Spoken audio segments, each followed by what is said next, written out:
컨택트라는 영화에서 인간보다 고등한 외계인들의 언어는 파동에 가까운 형태를 띈다. 결국 이들이 인간에게 건네준 것은 그들의 언어, 아니 소통이었다. 이 메시지는 여전히 나에게 깊은 울림으로 남아있다. 감정이 원형 그대로 전달될 수 있으려면 글자로는 절대적으로 부족하고 때로는 불가능하다. 인간은 같은 언어를 서로 미세하게 다르게 사용하기 때문이다. 책 읽는 다락방의 제이입니다. 우리가 가끔 쓰게 되는 또는 듣게 되는 말 가운데 말귀를 알아듣지 못한다. 말귀가 어둡다라는 말이 있습니다. 무슨 말을 했는데 그 말이 뜻하는 내용을 이해하지 못한다는 의미입니다. 이 말의 앞이나 뒤에는 참 답답하다라는 말도 따라 붙습니다. 한국 사람끼리 한국말로 하는데도 이런 말들을 종종 듣고 하는 걸 보면 언어로 생각과 감정을 온전하게 전한다는 게 참 어려운 일이구나 하는 생각을 새삼 해보게 됩니다. 오늘 소개해드릴 책은 위즈덤 하우스에서 펴낸 나를 숨쉬게 하는 보통의 언어들입니다. 이 책을 쓴 김이나 작가는 300여 개가 넘는 히트곡의 작사가이자 MBC 라디오 별이 빛나는 밤에를 진행하는 DJ로 활동하고 있습니다. 작가는 프롤로그에서 우리가 하고 있는 의사소통에 대해 다음과 같이 얘기합니다. 우리는 감정을 표현함으로써 소통한다고 생각하지만 사실은 우리가 느끼는 감정에 가장 가까운 언어를 골라서 소통하고 있다. 수의 법칙을 이해하기 전에 구구단을 멜로디로 외운 다음 법칙을 이해하듯 우리는 어느새 너무 당연해진 언어를 통해 관성적으로 대화하고 사고한다. 혼자 생각하는 시간을 가질 때조차 우리는 정해진 언어 속에 갇혀서 할 수밖에 없다.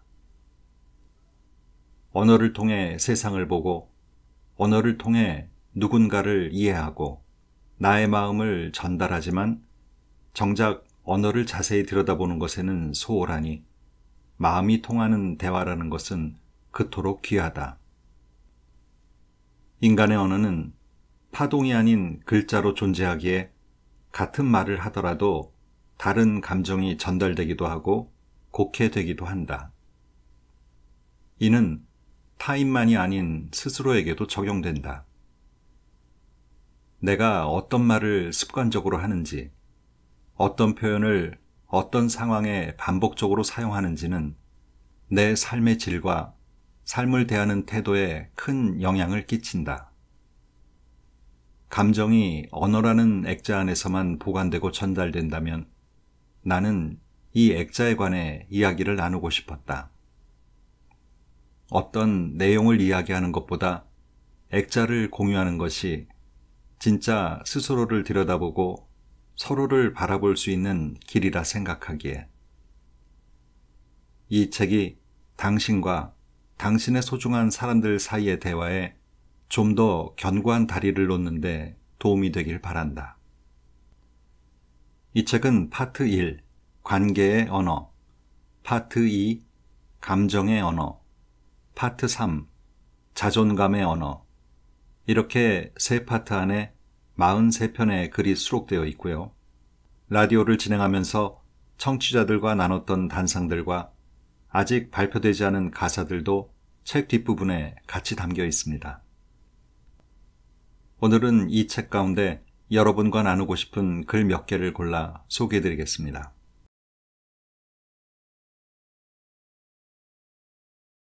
좋아한다, 사랑한다. 상대방을 향한 내 감정의 속성. 분명한 경계선이 없어 혼돈스러운 감정들이 있다. 좋아하는 마음과 사랑하는 마음이 그렇다. 좋아하는 마음에 확실히 매듭이 지어져서 결단코 사랑이 아닌 경우도 많겠지만 대개의 사랑은 좋아함에서 싹트므로 그렇게 방심할 만한 문제는 아니다. 사랑하는 게 좋아하는 것의 상위 감정이라고 믿어왔지만 언젠가부터 나는 이 두 감정이 각기 다르게 소중하게 느껴졌다. 더 솔직히 말하면 좋아한다는 감정이 더 반갑다. 좋아하는 마음이 사랑인지 알 수 있는 방법은 많다. 좋아하거나 사랑하거나 만나면 반가운 건 마찬가지다. 그러나 헤어져 있는 어느 때 못 견디게 보고 싶다면 사랑일 확률이 높다. 연인 사이에 사랑의 속성 중 하나는 그리움이다. 그리움이라는 건 빈 곳이 느껴진다는 것. 다시 말해 이곳이 당신으로 채워지길 바라는 마음이다. 사람은 소유할 수 없다지만 어쩔 수 없이 소유하고 싶어지는 얄궂은 마음이 사랑이다. 좋아한다는 감정은 반대로 조건이 없다. 혼자서 사랑하는 사람을 바라보면 마음 한편이 시큰해지기도 하지만 좋아하는 사람은 그런 게 없다. 해가 좋은 날 널려진 빨래가 된 것처럼 뽀송뽀송 유쾌한 기분만 줄 수 있는 건 좋아하는 사람이다. 사랑하는 사람은 유일무이하지만 좋아하는 사람은 다수일 수도 있다. 아마도 이 차이가 좋아하는 마음이 사랑하는 마음보다 덜 특별하다는 오해의 원천일 수 있겠다. 내가 좋다는 마음을 귀하게 보는 데는 이 감정이 가진 실시간성과 일상적임에 있다. 우리가 좋다는 말을 언제 하는지 떠올려 보면 실시간성이라는 말이 무언지 이해가 갈 것이다. 친구랑 공원에 앉아 기분 좋은 바람을 맞을 때, 마음에 쏙 드는 카페에 앉아 수다를 떨다 문득 뱉게 되는 말. 아, 좋다.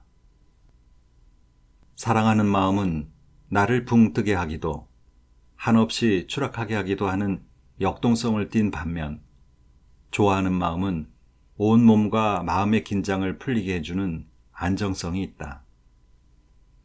사랑하는 마음과 좋아하는 마음에 부등호를 붙일 생각은 없다. 이 둘은 맞닿아 있는 듯 완벽하게 다른 세계를 빚어내는 감정이며 그저 좋아한다는 마음이 얼마나 우리 삶을 윤택하게 만드는지 잊지 않길 바랄 뿐이다. 선을 긋다. 그 사람과 나 사이의 거리.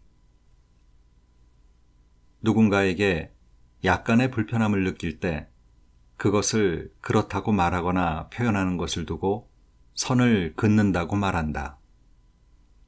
그리고 이 표현에 자동적으로 따라붙는 감정은 서운함이다.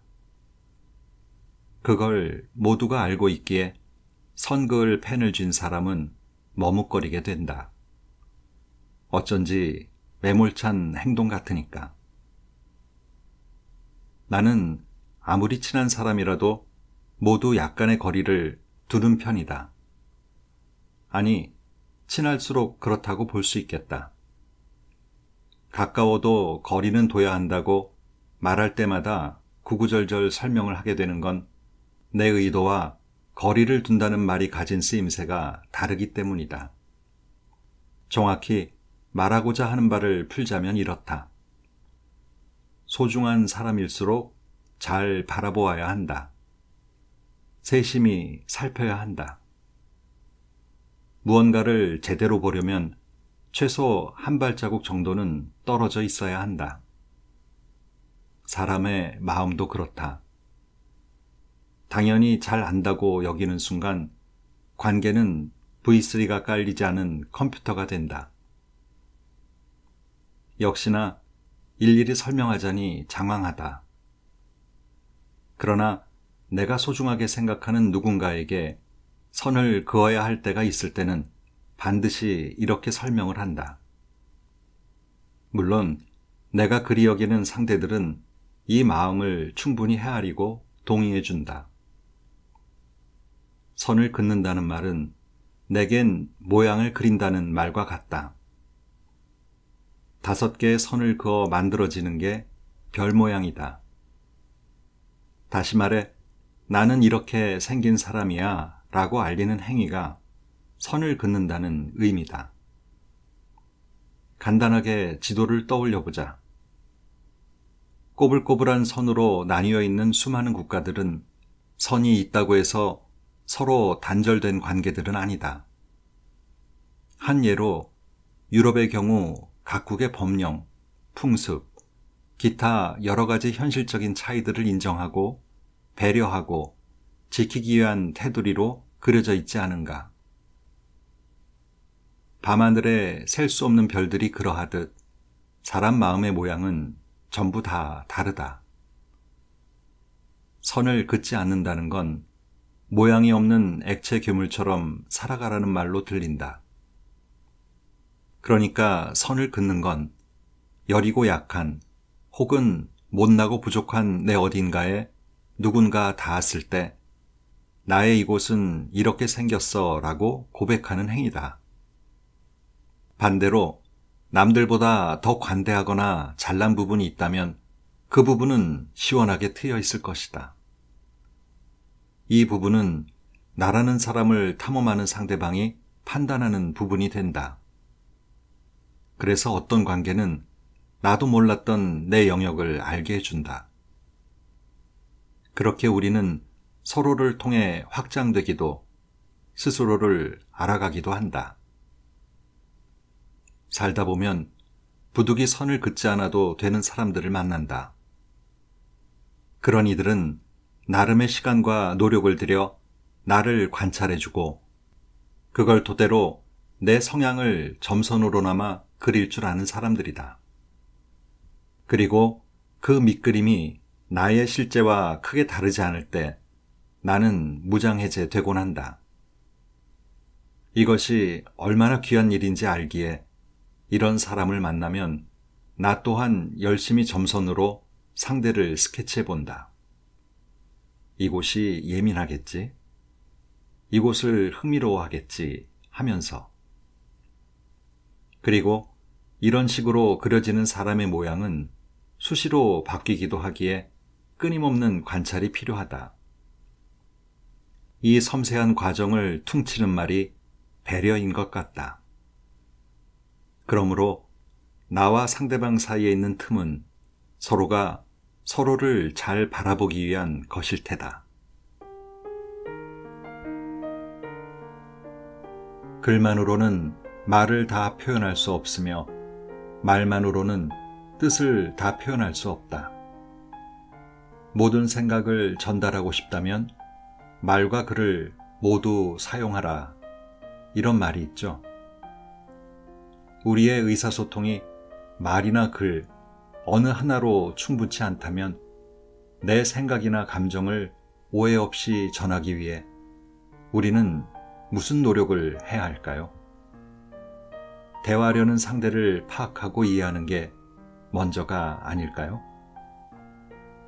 오늘도 좋은 하루 되세요.